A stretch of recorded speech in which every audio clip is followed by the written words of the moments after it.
오늘 이 말씀을 가지고 어디에 소망을 두십니까? 라는 주제로 말씀 같이 나누기를 원합니다.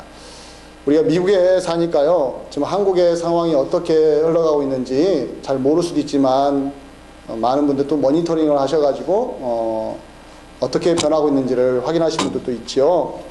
그리고 한국에 유행하는 게 뭐냐면 줄임말입니다. 줄임말. 즉, 긴 문장을요, 몇 개의 단어로 줄여가지고 해서요, 저도 못 알아듣겠더라고요. 저도 못 알아들으면 우리 연세 드신 분들은 아예 못 알아듣죠. 젊은 아이들이 요즘 계속해서 그렇게 장난을 좀 하기도 하고, 또 언론도 또 그걸 또 잘 사용을 해요. 그 중에 이 불안한 현실을 반영하는 줄임말이 몇 가지가 있습니다. 특별히 20대, 30대의 젊은이들이 느끼는 불안감을 표현해주는 말이 있는데요. 장미족이라는 게 있어요. 장미족. 장미족이 뭐냐면요, 장기간 미취업자를 장미족이라고 해요. 참 잘 졌죠. 네. 3.1절도 있습니다. 31살 때까지 취직을 못한 거. 예, 이게 3.1절이에요. 5포 세대가 있어요. 5포 세대. 전에는 3포 세대인데 5포 세대예요. 5가지를 포기한 세대라고 하는데, 연애 포기했죠. 결혼 포기했죠. 당연히 그 다음에 뭐가 따라와요? 출산을 포기하고, 인간관계를 포기하고, 마지막에 내 집 마련을 포기한 세대. 이게 바로 요즘 20대, 30대 젊은 층에게 다가오는 불안감입니다. 사회가 불안해하고 있죠. 자, 우리는, 그렇다면 이 미국에 살고 이민사회를 살고 있는 우리, 여기에 사는 우리 한국 사람들은 불안하지 않겠습니까? 내용이야 틀리고 형식이야 다를 수 있지만 우리도 나름대로 여러 가지의 불안 요소들을 안고 살아가는 것은 맞습니다. 오늘 여러분 5절을 다시 한번 보시면 이런 말씀이 있죠. 내 영혼아, 내가 어찌하여 낙심하며 어찌하여 내 속에서 불안해하는가? 라고 이렇게 표현하죠. 자기 자신에게 뭐라고 물어봐요? 내 영혼아, 네 영혼이라고요. 내 영혼아, 내 속에서 네가 왜 이렇게 불안해하느냐? 이렇게 자기 스스로에게 물어본다는 것은 지금 이 시인은 무엇을 느끼고 있었다는 겁니까? 불안감에 시달리고 있었다고 우리가 확인할 수가 있지요. 보통 여러분들 불안에는 두 가지 종류가 있다고 합니다. 이거 제가 만들어낸 건 아니고요. 위키 백과사전을 보시면 금방 나와요. 불안장애 써가지고 설치해 보시면 불안에는요, 두 가지 종류가 있다고 합니다. 정상적인 불안과 병적인 불안이 있다고 합니다. 정상적인 불안이라는 건 뭐냐면 위협이나 위험한 일을 당하면 느끼는 감정적인 반응, 이 불안은요 지극히 정상적입니다.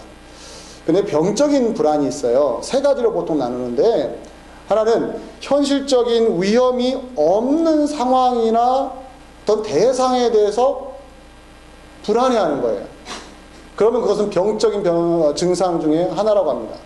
두 번째는 현실적인 위험이 있긴 있는데 그 정도를 넘어서서, 과하게 넘어서서 불안에 떨면 그 사람도 병적인 증상을 갖고 있다라고 판단합니다. 세 번째는 불안을 느끼게 하는 요소들이 해결됐어요.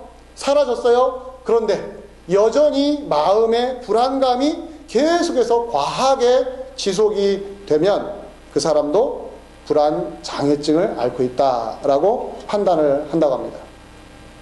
근데 놀라운 것은 이 현대 시대에 사는 많은 사람들이 이 불안 장애에 노출이 되고 있다는 거예요. 희한하죠? 사는 건 좋잖아요. 얼마나 발달되어 있습니까? 원하면 어딘지 갈 수 있는 세대 아니겠습니까? 아프면 의사 찾아가면 되지 않겠어요? 그런데 사람들은 불안에 떨고 있어요.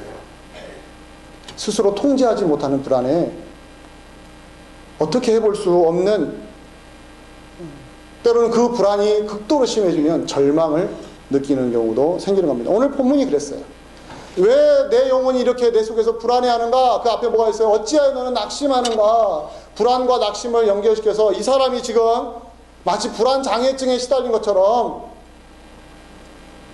자기 인생을 지금 돌아보고 있다는 겁니다. 저는 오늘 여러분들에게 과연 이 시편 기자가 고민했고 오늘날 이 현 시대에도 여전히 많은 사람들이 불안에 떨고 있는 이 속에서 과연 무엇 때문에 불안해하느냐? 저는 이걸 물어보지 않습니다, 여러분들에게. 왜? 다 다르니까. 사람마다 틀려요. 그러나 어떻게 이 불안을 극복할 것이냐에 대해서는 우리가 답을 갖고 있어야 합니다. 오늘 본문이 그 답을 우리에게 해줍니다. 신자로서 불안을 느낄 때 과연 어떻게 극복을 할 것이냐, 오늘 본문을 보시면 우리가 확인하는데요. 그 전에 여러분들은 어떻게 불안을 해소하십니까? 불안이 오면. 저도 개인적으로 불안을 좀 많이 느끼는 사람 중에 하나입니다.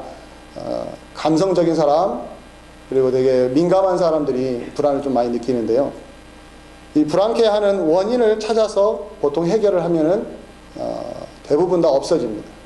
여러분들이 불안할 때 그걸 참 가만히 생각해 보는 거예요. 이거 어떻게 하면 이걸 해결할까? 해결되면 안도감을 느끼고 사라지죠. 그런데 여러분, 해결되지 않으면요. 해결되지 않을 때 여러분 어떻게 하십니까? 혹시 술 마십니까? 끊었던 담배 피십니까?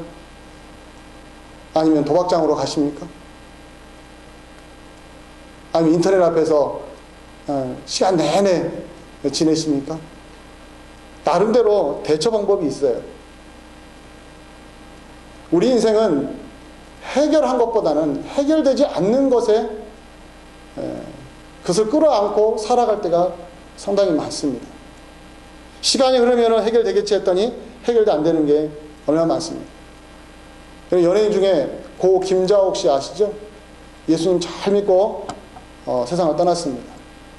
근데 이분이 2008년도로 제가 알고 있는데 암 3기, 위암 3기로 진단을 받아서, 그때 저도 그 이야기를 들었을 때는요, 완치된 걸로 알고 있었어요. 근데 완치가 안 됐대요. 수술을 했는데 완치가 안 된 상태에서 어떻게 하든지 긍정적으로 살기 위해서 텔레비전에 나오고 드라마에도 나오고 예능 프로에도 나오고 자기 스스로를 극복해 보려고 활동을 많이 했다고 합니다. 6년 내내 2014년도에 세상을 떠나기 그때까지 활동을 멈추지 않았대요. 왜냐하면 불안에 떨고 있는 자기 자신과 싸우고 싶어서. 가만히 있으면요, 불안 때문에 힘들대요. 그래서 이걸 어떻게든지 쳐내고 싶어서 활동을 하는 거예요. 사람은 이렇듯이 그 나름대로 이 불안을 극복하려고 수고를 합니다. 자, 그렇다면 신자로서는 어떻게 이 불안함을 이겨낼 수 있을까? 오늘 본문의 답을 찾아보죠. 5절을 다시 한번 봅니다. 내 영혼아, 내가 어찌하여 낙심하며 어찌하여 내 속에서 불안해하는가? 그 다음에 답이 나옵니다. 뭐라고 하죠? 너는 하나님께 소망을 두라. 참 답이 싱겁죠. 답이 싱겁죠. 아우, 뻔한 답이네. 자기에게 이렇게 물어요. 내 영혼아, 너가 어찌하여 이렇게 낙심하느냐? 왜 어찌하여 이렇게 불안해하느냐? 너는, 자기가 자기에게 말하는 거예요. 너는 하나님께 소망을 두라. 한글 개혁, 즉 개정 개혁 전에는 아마도 하나님을 바라라 이렇게 나와 있을 거예요. 하나님을 바라보라. 전혀 새로울 것이 없는 답입니다. 누구나 이런 말을 할 수 있습니다. 그런데 왜 우리는 이 답을 지금도 사용해야 될까요? 시대가 바뀌었는데, 환경이 바뀌었는데, 우리 자신도 바뀌었는데, 10년 전에 예수 믿을 때도 이 답이고, 10년 후에 예수 믿어도 이 답이고, 죽기 직전에 불안해도 이 답이에요. 답은 어디에 있어요? 너희 하나님께 소망을 두라. 하나님을 바라보라. 이거 외에는 신자에게 답이 없다는 이야기예요. 여러분, 불안이 얼마나 크냐, 그 정도가 얼마나 심하느냐, 이건 상관이 없습니다. 여러분에게 일어나는 어떤 불안이든 그 불안을 누구에게로 가져오라는 거예요? 하나님께로 가져가라는 거예요. 이게 바로 신자들이 가지고 있는 유일한 답입니다. 따라서 여러분들, 현실 속에서 불안한 요소가 있습니다. 또 한쪽에서는 누가 계십니까? 하나님이 계십니다. 그렇다면 불안한 현실을 만났을 때 여러분들은 방향을 바꿔서 누구에게로 향하라는 거예요? 하나님께로 향하라는 거예요. 하나님께로. 의도적으로 여러분들이 그렇게 해야 됩니다. 저절로 안 됩니다. 지금 여기에서는 너는 너의 하나님을 향하라, 너의 하나님께 소망을 두라라고 말하는 이유는 자기가 그렇게 못하고 있으니까, 잘 안 되니까 스스로에게 다짐을 해보는 거예요. 결심을 해보는 거죠. 너 빨리 지금 방향을 바꿔서 하나님께로 마음을 돌려라. 왜 그런 말 할까요? 쉽지가 않기 때문에요. 쉽지가 않기 때문에. 여러분들, 운동을 싫어하는 사람이 있습니다. 저도 그 중에 한 명이지만, 운동 싫어하거나 운동을 안 하는 사람에게 자꾸 운동을 하라고 하면요, 그건 스트레스예요. 우리 교회 여자 청년들이요, 산을 정말로 싫어합니다. 여기 뒤에 있으니까 제가 말하는데요, 이 오르는 걸 싫어해요. 오르는 거. 저도 가끔씩 그런 생각합니다. 왜 올라가냐? 어차피 내려올 텐데. 올라갈 필요 없다는 거죠. 근데 올라가서 내려오면요, 심장 박동수가 막 뛰고 땀이 나고 상쾌한 걸 느끼죠. 느껴도 또다시 올라가자고 하면 싫어하는 사람은 안 갑니다. 의사가 경고를 하죠. 운동을 하십시오. 운동을 해야 건강을 유지합니다. 그래서 그 말 들을 때는 잠깐 동안은 경각심을 갖죠. 다시 운동을 합니다. 그럼 며칠 못 가죠. 왜? 평소에 운동을 싫어하니까. 똑같아요. 답을 몰라서가 아닙니다, 여러분들. 운동하면은 좋은 거 알지요? 운동하면 건강해지는 거 알지요? 운동하면 내 몸이 좋아지는 거 뭐 느끼지요? 알지요? 근데 왜 안 해요? 아는데. 하나님을 바라보라, 하나님을 향하라, 하나님께 소망을 두라. 다 모르는 분이 누가 있습니까? 예수 믿는 사람 다 압니다. 성경책을 펴보면 다 하나님 바라보라고 말합니다. 그렇죠? 그런데 왜 안 하죠? 왜 못할까요? 시편 기자가 그걸 알았어요. 자기 자신이 어떤 사람인지 알았어요. 평소에 내버려두면 하나님을 향하지 않는 자기의 습성, 하나님을 바라보지 않는 습관, 이걸 너무 잘 알기 때문에 스스로에게 말합니다. 너 불안해하고 있는 너야. 너 누구야? 이렇게 말하죠. 그러면서 뭐라고요? 하나님께 소망을 두라. 하나님을 바라보라. 자꾸 부추기는 거예요, 자기 자신을.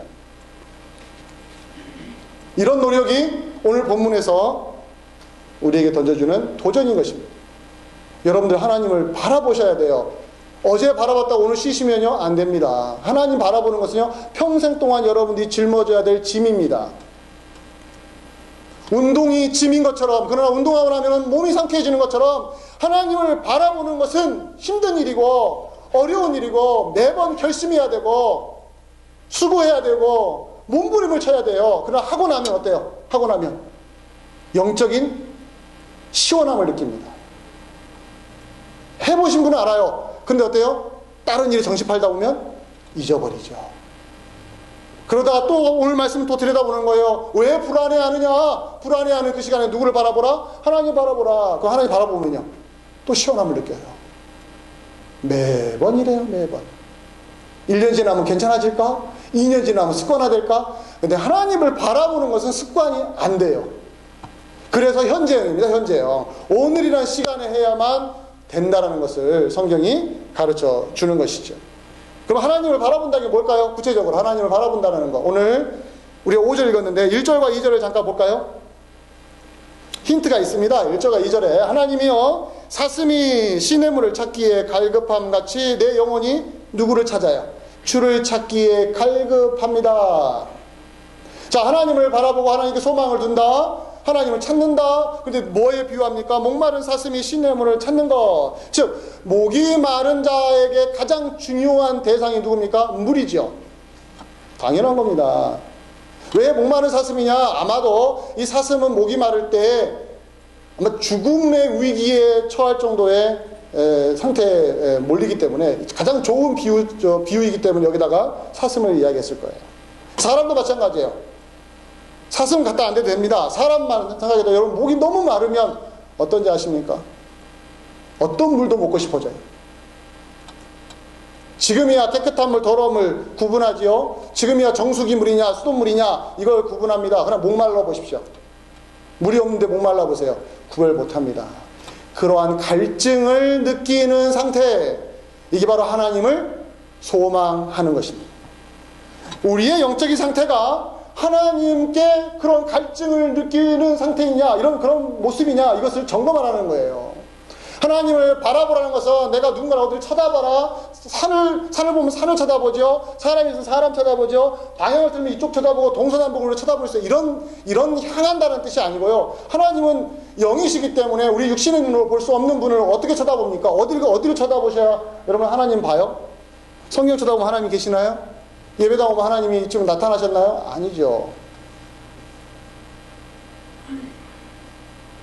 하나님을 향한다는 것은 방향성이거나 물질적으로 물리적으로 어딘가를 주시한다는 개념이 아니고 오늘 말씀처럼 목마른 자가 뭐만 생각을 해요?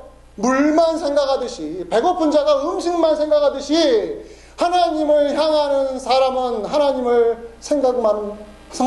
생각할 수 없는 그런 영적 상태인가, 이걸 한번 점검해 보라는 이야기예요.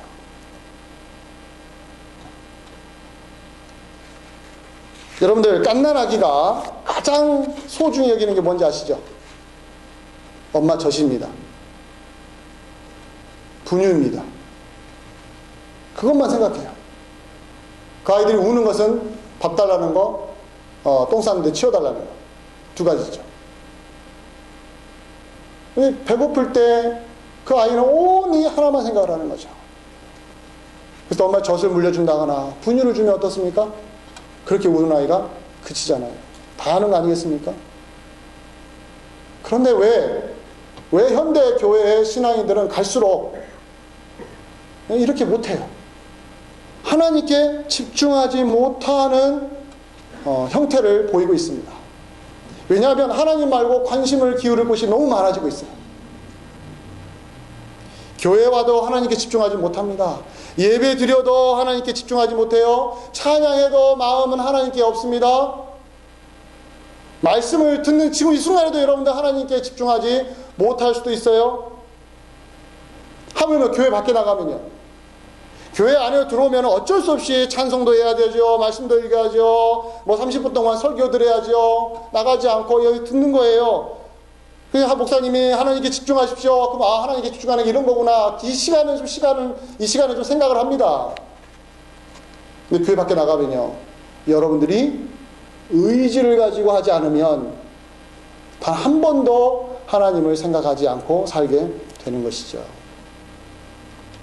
그런 분에게 불안할 때 하나님을 향하십시오. 하나님께 소망을 두십시오. 얼마나 설득력이 있겠습니까? 저는 가끔씩 회상하는 본문이 하나 있습니다. 사도행전 16장에 바울과 실라가 빌립보 감옥에 갇혀 있을 때에 그가 어떻게 했는가. 참 억울하게 옥살이를 했죠. 매를 많이 맞았어요. 또 지하 감옥에 갇혀서 쇠사슬에 묶여 있었습니다. 자유를 박탈당하고 온갖 모진 고문을 당했고, 누가 봐도 그곳은 절망의 상황이다 라고 말할 수 있을 거예요. 근데 바울과 실라가 그곳에서 뭐 한잖아요? 16장 24절 25절에 보면요, 하나님을 찬송하고 기도했다고 나옵니다. 우리는 그걸 보면서 이렇게 생각을 해요. 찬송이 너무 중요하구나. 기도가 너무 중요하구나. 신자들에게는 찬송과 기도가 최고로 중요하구나. 만 생각해요. 여러분들, 아니에요.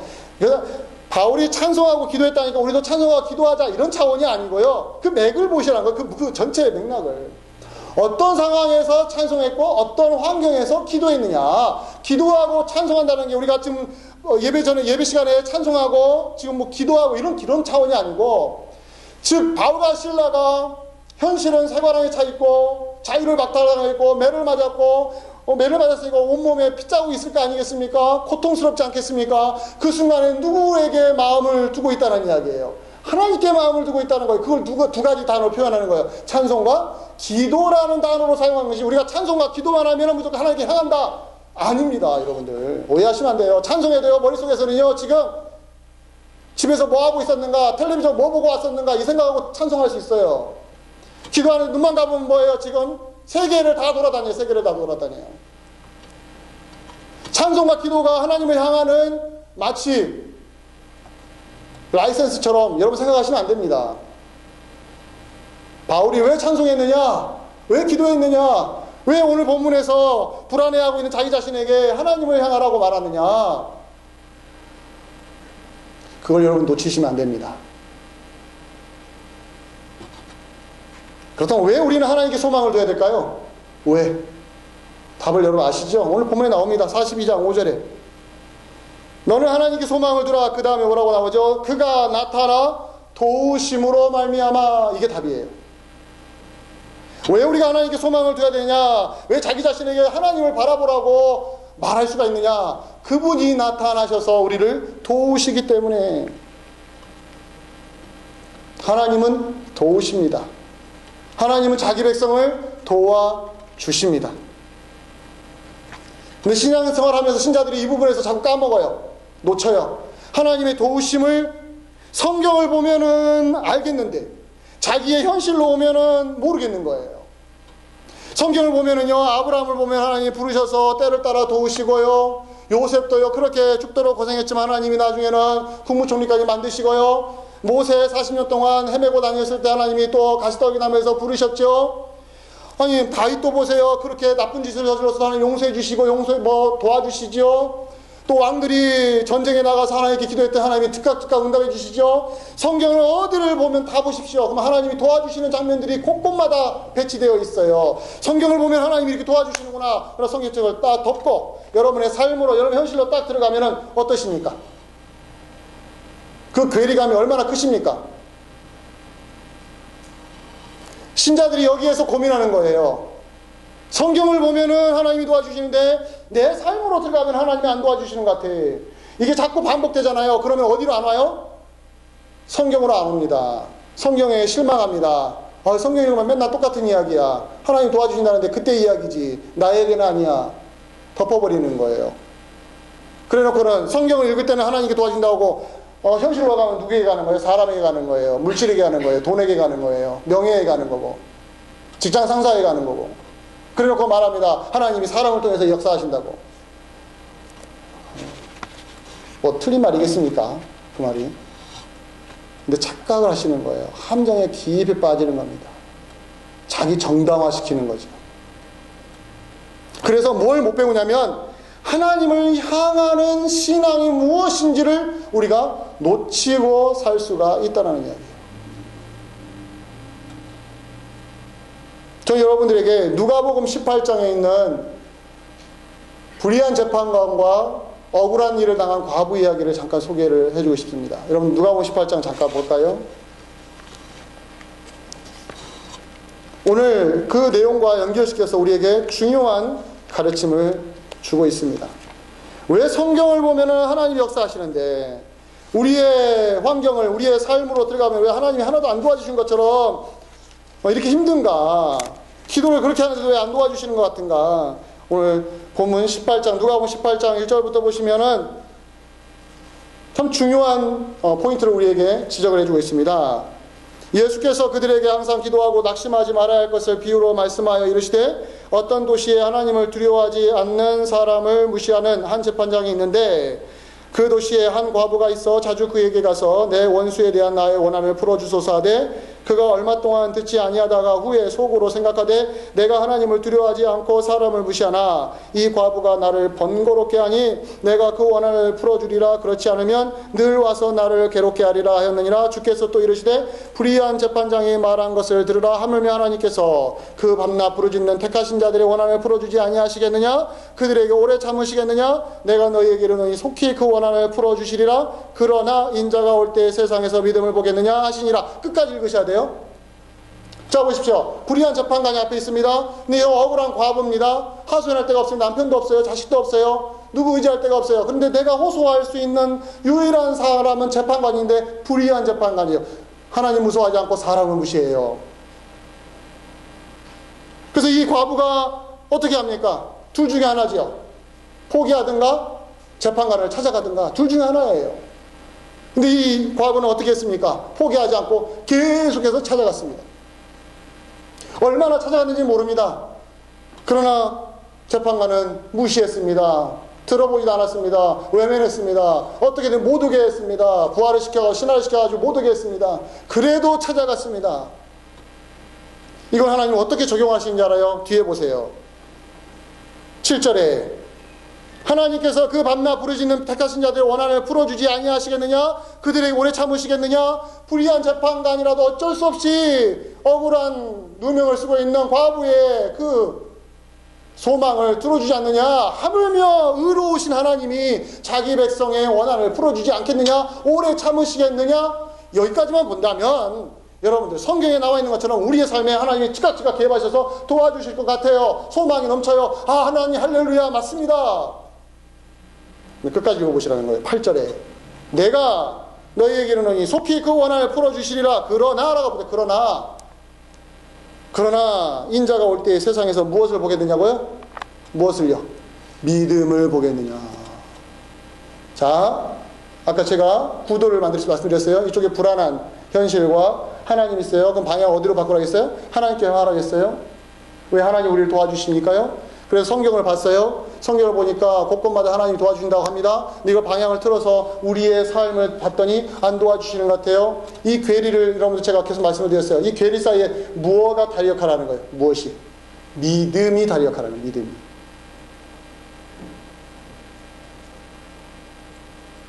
신자들에게 왜 믿음이 중요하냐? 왜 믿음하냐? 믿음이 만병통치약이거나 믿음만 있으면 세상을 뒤엎을 수 있다거나 믿음만 있으면 하나님이 막 어마어마한 일을 해주신다는 그런 뜻으로 믿음이 아니고, 믿음은 그런 무기가 아닙니다.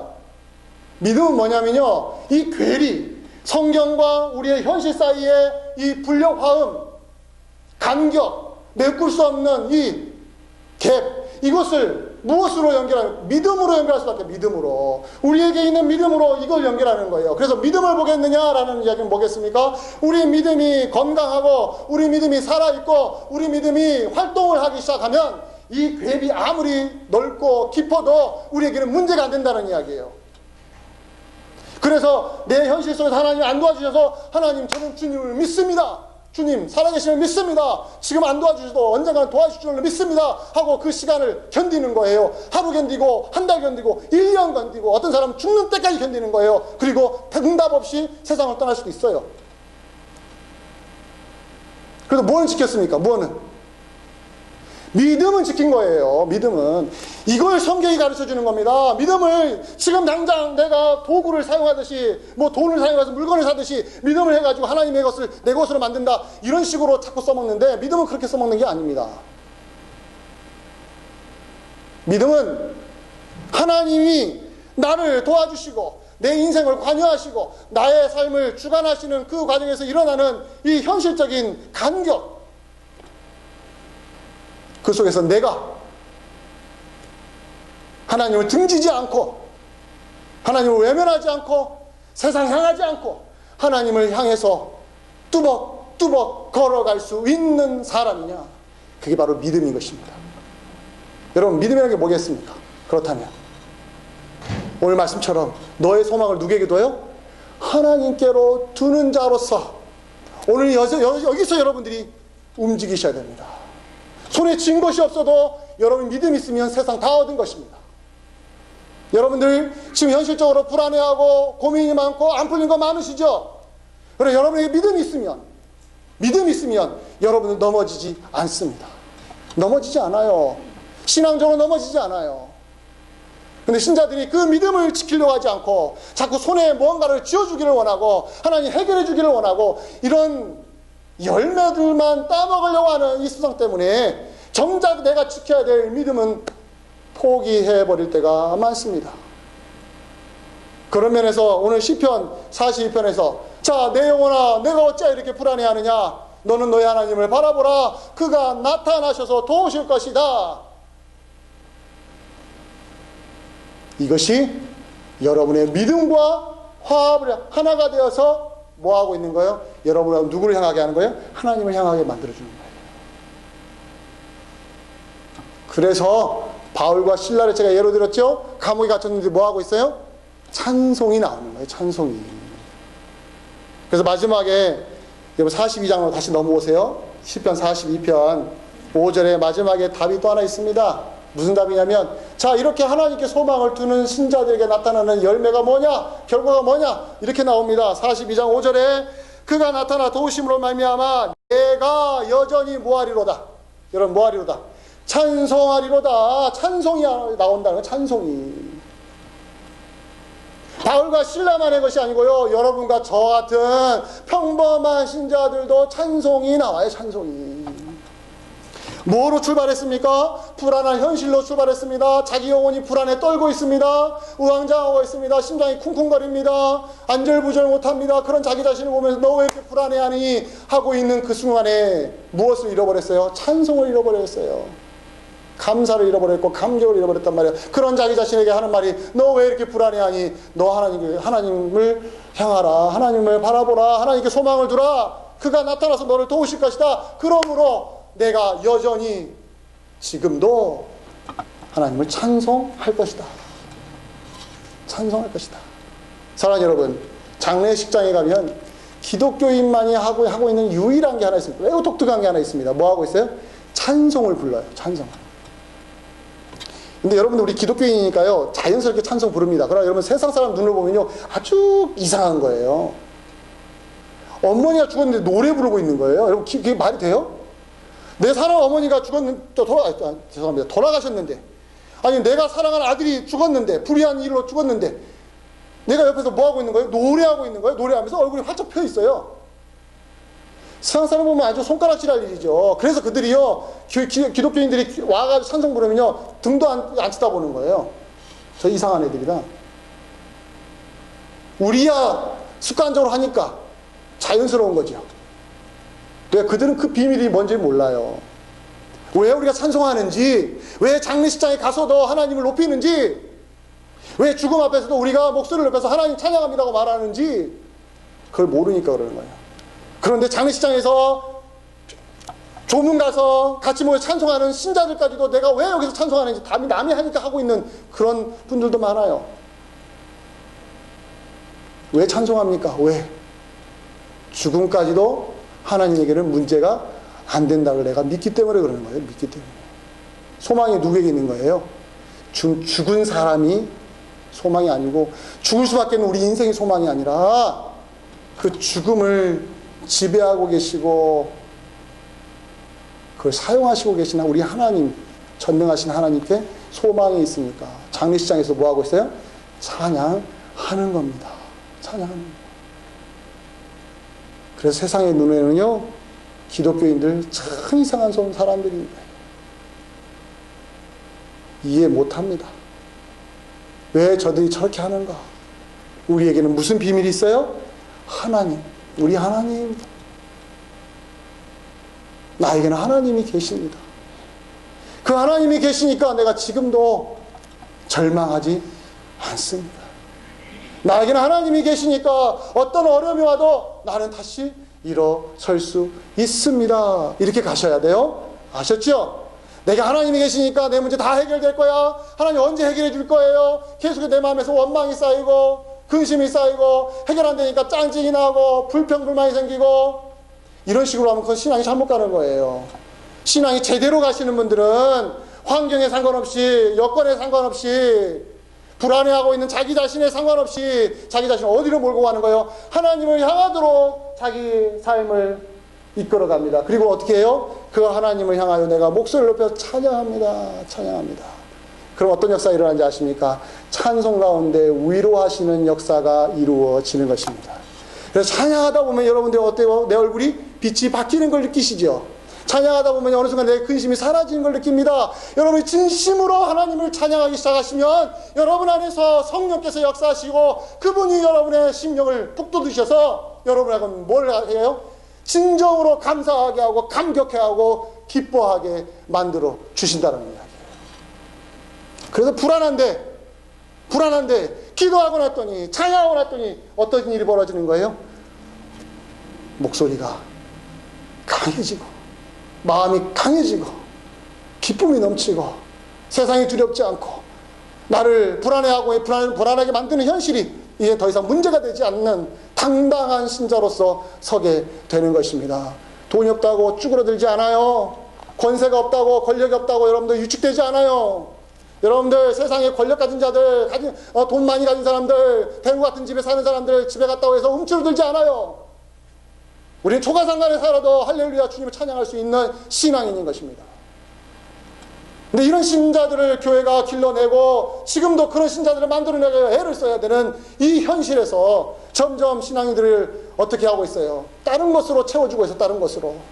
하나님을 찬양하는 것으로 채워줘야 되는데, 하나님을 찬양함으로 회복되는 신자들을 만들어줘야 되는데, 오늘 시편 41편 5절을 제가 선택한 이유는 그것입니다. 올 한 해 은혜와 감사가 넘치는 교회가 되자고 말씀을 드렸고, 지난주에는 은혜를 입었습니까? 라고 말씀을 드렸듯이, 과연 여러분의 마음의 소망을 어디에 두고 계십니까?